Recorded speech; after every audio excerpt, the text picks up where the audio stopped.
What is up, bros? Me, Josh here. In today's video, we're going over this Tier 5 tracksuit wearing Russian battleship that is known as the October Revolution. Don't even get me started on how to pronounce the actual name on this, so I'm just going to stick with the translation of October Revolution. And as you can see, it's probably the most Russian ship to ever hit World of Warships. Just to look at that paint job right there. This is all one of the ones you can buy with doubloons. This does not come with the ship. It was 1,000 extra doubloons. This is the standard camo for the October Revolution. So just keep in mind that this is a bit extra, 1,000 doubloons. I thought it was just hilarious looking, so I decided to pick it up.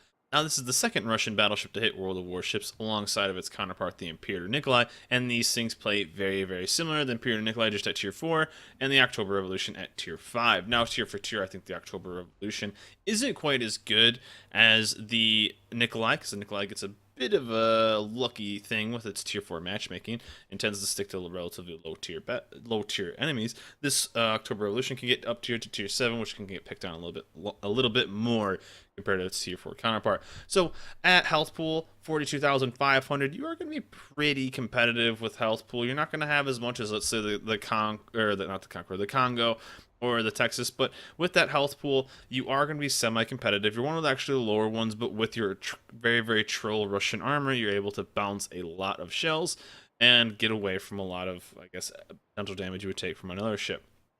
Now, torpedo protection is 13%, which is relatively low for this tier. Just looking at, let's say, the Congo, which is almost double. You will take a bit of damage with this thing, but you're pretty actually dang maneuverable. One of the main things to point out is the lower caliber of this ship at 305 millimeters. You are tied with the Koenig as being the lowest caliber battleship at this tier. What that means is you are absolutely going to obliterate cruisers, but won't be able to Citadel battleships as much. You will still get them, but you're not going to be something like the Texas or the New York or the Queen Elizabeth or something like that will, or not the Queen Elizabeth, the Iron Duke, that's going to be able to pump out these 350 plus millimeter shells and just destroy other battleships for its tier. But you will be pumping out 12 shells every 32 seconds that are just going to do a massive amount of damage against cruisers, destroyers, and still against battleships, tending to be just full pens, not citadels. 16.8 kilometer range, pretty dang competitive at tier 5, and even if you have to up tier to tier 7, you should be okay. The AA rating is actually surprisingly good for this tier. It's no Texas, but you are going to be shooting down some planes. The biggest effective range is going to be right around 4.6. So luckily at this tier, you're going to be playing against a lot of tiers and tier 4 and 5 CVs. Luckily, they can only manual drop, so you have a bit more time to get out of the way and a bit more time to shoot down some planes. So it can help in your favor. You're not going to be like the Texas and getting clear skies, but you do have the ability to shoot down some extra planes. And as the game I'm going to show you, I did shoot down some extra planes that way, and it did potentially keep my team alive. So it doesn't hurt, let's just say that. Maneuverability, 12-second rudder shift and a 630 meter turning radius. You are relatively agile, which does kind of help. And with a turret traverse that isn't the fastest in the world, but isn't super slow, isn't Yamato slow at 46 seconds, you can actually be semi-aggressive with your turret. So, not the worst thing in the world. Concealment, 11.4, that's what the 10-point captain would, so the concealment expert captain, so it definitely does help. You are able to sneak up on smaller battleships and potentially get an extra couple shells in, or potentially sneak around and get in a better spot, or disengage from a fight.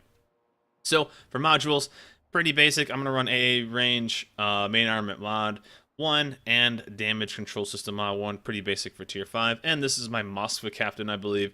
So pretty freaking basic right here. Mainly concealment, AFT for some extra. I would probably run to this. I don't have a full-blown Russian captain, so I'd probably switch up. Let's say, of course, Demo Expert. I don't really use HE on this ship. Demo Expert for basic survivability. Expert Marksmanship, I guess, is okay, but you could probably even maybe drop Superintendent. Nah, you do not want Superintendent. Maybe Adrenaline Rush. Expert Marksmanship for High Alert. One of the main things to point out, actually, is the way that the repairs work. Now, the repairs, you only get so many. This is one of the first ships to really ever have a limited amount of repairs. You tend to have a fixed, endless amount. What this does is it gives you very, very fast reload times, and I always forget it when I play this ship, that you can use your reload every 20 seconds. So it's by far the fastest window to repair in this entire game, which is really, really nice, but you only have so many. So if you, let's say, repair one fire, go for a little bit, once the window's down, you get another fire, you can actually repair that almost immediately after if the 20-second window is there. So it's active for 15, you then get about a 5-second window where you can get lit on fire again, get flooded again, and then boom, you have the repair back again. A very, very nice tool. Very important to roll Superintendent to get that extra charge, and roll the premium if you have the ability and have the credit earnings to grab the extra stack. Because if you only have 3 repairs for an entire game, it can be a major disadvantage. Let's dive into some gameplay, show some low tier battleship life, and show this amazing paint job at work. So here we are in the October Revolution, and we're on Big Race, which is actually one of my favorite maps of all time. And we are luckily top tier, which is always nice. And we are going against a double CV, so we will get to show off the AA. I love this map because it's still, to this day, in my opinion, I love these small maps, and I love that there's basically instant PvP. Almost instantly. You don't have to wait 4 or 5 minutes for something to get spotted. I love that there's just shots are going out within the first minute of this game. I love these low tier maps. I love that there's just instantly something going on and instantly some damage going out. I love that. I wish they would do more smaller maps. The bigger maps I think are just super, super slow. So the October Revolution, its strength, going against cruisers, going against destroyers, and then its ability to kind of shoot down some planes. I will show you, although it does have a good AA rating, it's not going to absolutely destroy planes in the sky, but it will definitely shoot down a couple here and there. So there's a situation where if I would have been in a Texas, I probably would have shot down 30 plus planes.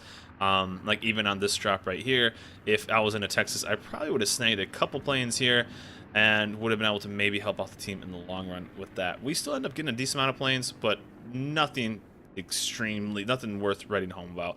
And even when you are going against tier 5 planes, which can only manual drop, or only auto drop, sorry, not manual. They can still do a lot of damage to your ships and definitely your enemy ships, especially since you're lower tier. People tend to be less games and less knowledge on how to avoid, taking salvo. So tend to be straight line sailors because they just don't know any better. So with that being said, still very, very dangerous, especially at this tier. A good CV can still make a huge impact on the game. So right now, only a few things in range, a couple battleships, and as you can see, we got a 5 hits so far for 8,400 damage. Nothing too crazy, but this Orion is very lucky enough to hook me up with a couple hits, and really just trying to focus on these cruisers, because actually Omaha and Mermans and stuff like that, they're very, very strong at this tier. So this is the situation I'm talking about right now. If I was in the Texas, and a nice little double sit on the Omaha, if I was in the Texas, I think I probably would have killed all 3 of these fighter groups, which would have freed up my Zuiho to do a lot more damage. I'm sitting under this basically in my effective range where some of my highest AA rating is, and I have not shot down a single plane. So even though you do have a 50% rating for AA, you're not going to be going for those clear skies at tier 5. You just aren't. But if I was in a Texas right there, I probably would have absolutely obliterated almost all those squads, and it would have been a completely different story for our CV. Probably have been a little easier for our CV as well. So a couple overpens, you will still get that. This is still a battleship against, I mean, even though it's 305 millimeters, you will still be overpenning ships. That's just how it is. A nice little bogue right here. The faster we can kill a bogue, the better. And down goes our Clemson. So down goes our Clemson to a friendly VT. So if you guys are playing destroyers, always be sure to check out what's in front of you before you launch those torps. Lesson a lot of people could maybe learn earlier, and would hopefully save some TKs from happening. So a nice little salvo from that. And I was hoping maybe somebody else would be able to finish him off, but I think we eventually do. But 34k already, and still just trying to ping down as many ships as possible. If you are ever playing a ship like this that does have a decent AA, especially at this lower tier, be sure to go for fighters. And as you can see, we are just dropping teammates right now.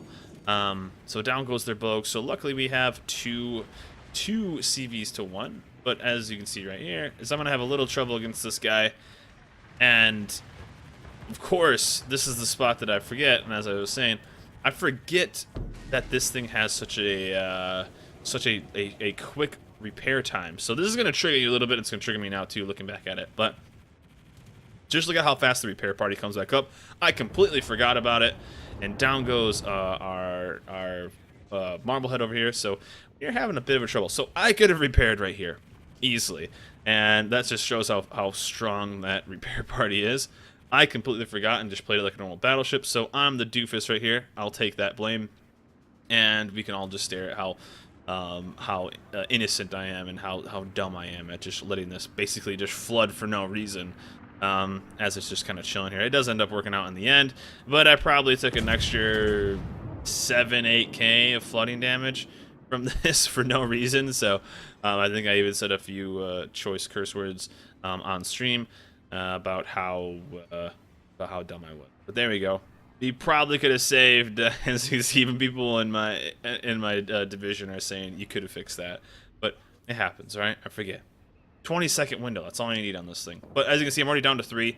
Luckily, our Zuiho dropped on that DD, smashed him, and I'm gonna start working on this Minakaze. This was a situation where you probably do it just as much as I do. Is I put some faith into my teammates here. And as you can see on this minimap, I have a battleship right here and a cruiser. So I figured that cruiser knew what he was doing and would help me out a little bit in the fact that, hey, you're a cruiser, you're going to be close to an IGN DD, you definitely need to kill him, especially at these tier because of how strong he is. Surprisingly, he did not do anything, and we end up having to take care of him a little bit later. But me, I'm just trying to get some kills because we need them. And really need to just keep shooting down some planes to help our CVs out. Our Bogue, I think, is pretty low on planes already as well, and I think he stops kind of launching. No, he doesn't actually, but he was getting pretty beat up because they ran a fighter. Our guy was strike and a Zuiho versus a fighter Bogue and a balanced Bogue, so that's a lot of fighters to have to deal. And without me being able to shoot down a massive amount of them, we definitely ran into some trouble. So, trying to help out this Omaha. Our last DD, and as you can see kind of behind us, that cruiser did not go for that destroyer at all, so it was kind of a bummer. Big salvo win from the Orion on that Dana, and down he goes. Our Nicholas, I believe, gets kind of taken out here as well. So a couple more planes coming in, gonna hopefully knock a few out. You always got to focus on the torp bombers at first, but then as soon as those torp bombers drop on whoever they drop on, I will be focusing on the fighters to help out our Zuiho being able to do as much damage as possible. So as soon as you can see, my A instantly switches to the fighters, because the faster those things go down, the faster we're gonna have a better chance of winning this by our CV just doing. So down our Nicholas goes. We're down our D. And let's see if we can get a nice little shot. One of the Omaha donated some citadels. Let's see if this guy will as well. He throws on the brakes. Nice little juke right there. And our Orion has to be a little careful because he just got lit up by torps. Probably took a flooding from that. So, but we're just going to let him charge, be the tank. And we're going to play a bit more defensive than the other guy. The Murmansk, if you guys have ever played it, is a bit more dangerous than the Omaha, so it's definitely worth getting, definitely worth going for him, especially since he is lower. Trying to figure out which way he's going to go. Our Orion kind of just went into the mode of, I'm going to kind of go into the middle, and then either he beached or he got cold feet, because now he's in not the best situation. This Murmansk definitely knew what he was doing a little bit. He was using the right kind of armor and angling, and definitely wanted to help him out before he got a, let's say, like a torp hit or a torp angle on the Murmansk. So hopefully our Orion focuses on him and does a bit more damage as well.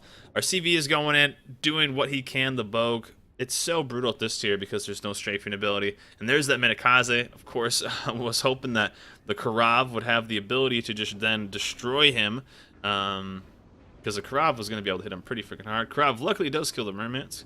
And we're going to come in and be the lifeguard for this guy and keep him alive for a little bit longer as he gets danger close into this Omaha. So there's a nice little, boom, citadel for him. Devastating strike, we'll take that. And for me, I think to keep this game going, I need to keep my CV alive. So instead of this Karav being a cool guy cruiser and taking care of the DD, it's on yours truly, the battleship, to take care of it. So we're gonna take down that fire. I think I just let this one burn out. I'm not exactly sure. Yeah, I think I'll wait for the CV at least, and get rid of the low ships as much as we can.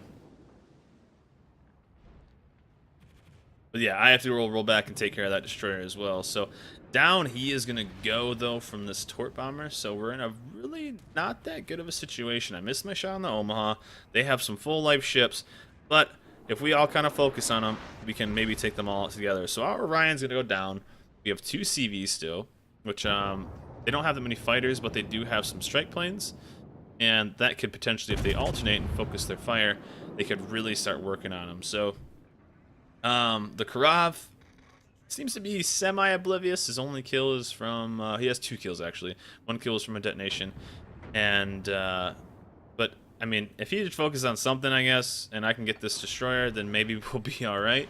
It was just so surprising how he paid little to no attention to this guy. I didn't know if he was a bot or something like that. But he didn't pay too much attention to this destroyer. He was very, very focused on those battleships, and this is the situation where I thought I was probably gonna die. I took a much bigger salvo than I thought.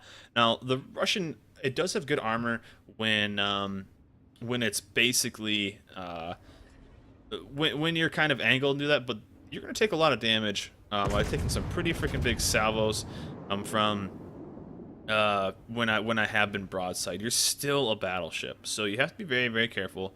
It's not like this kind of pseudo god tier that the Nikolai is.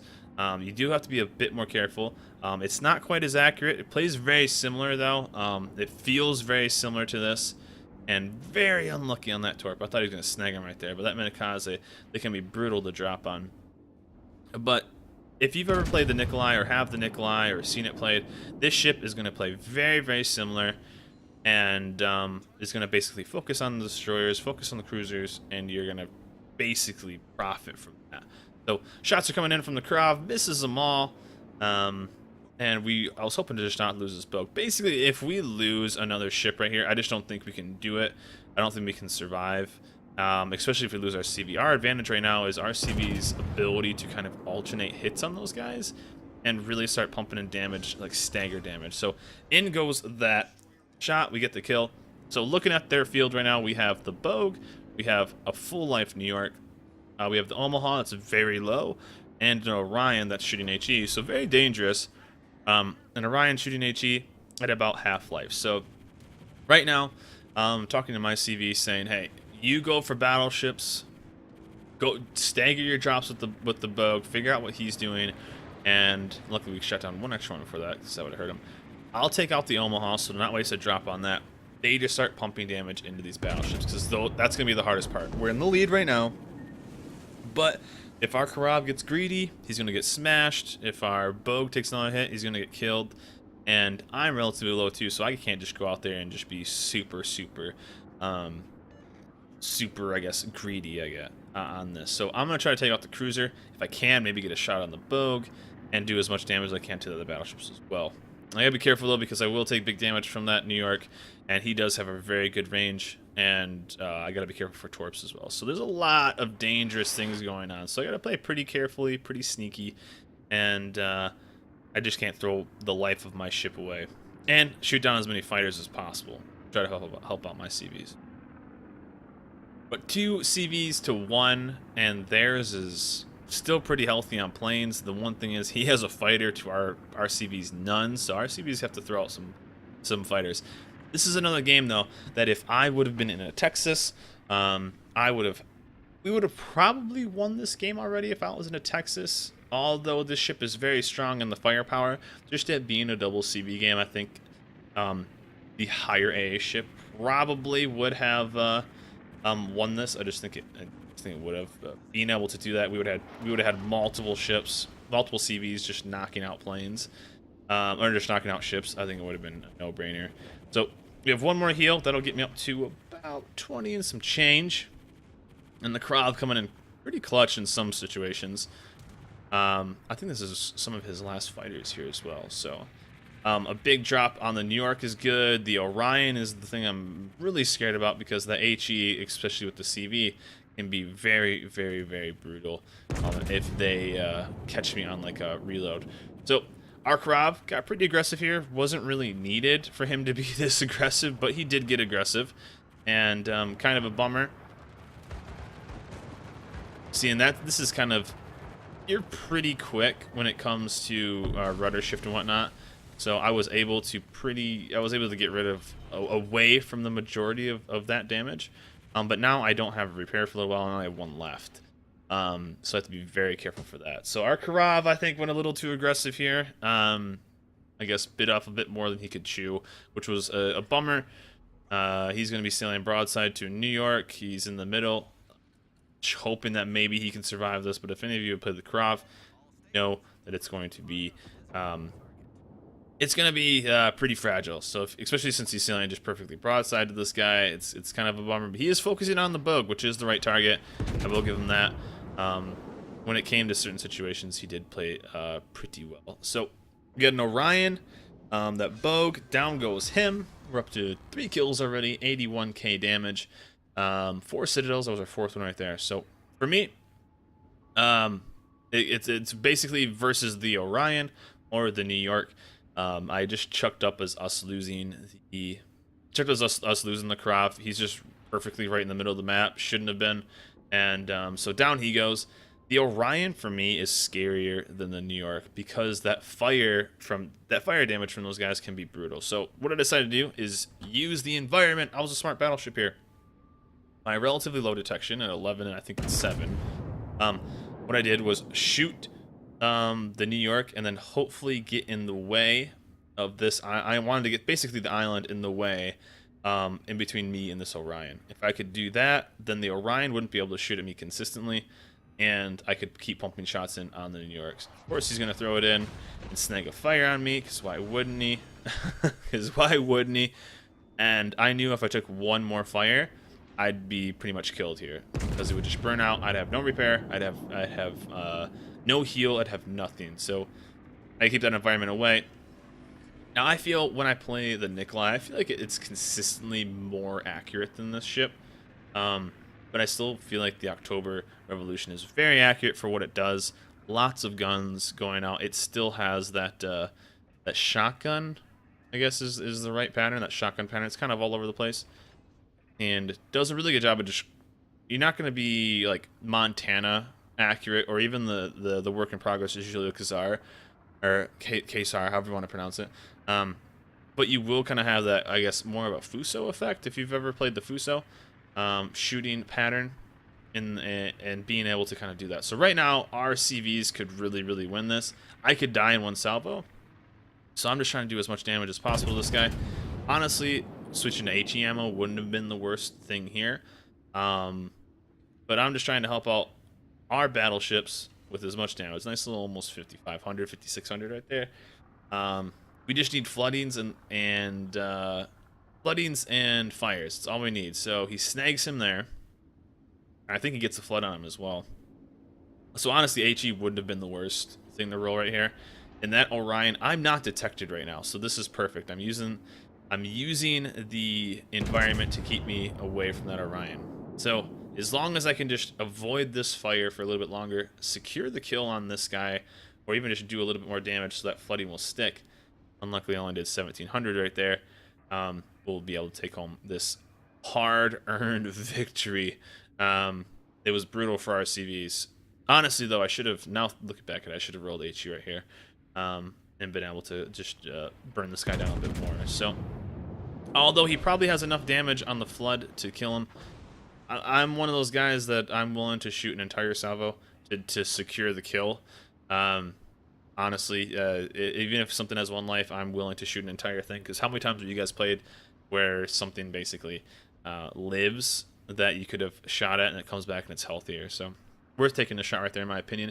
But honestly, 10 plane kills, high caliber, devastating strike, 4 Citadels, 68 target hits.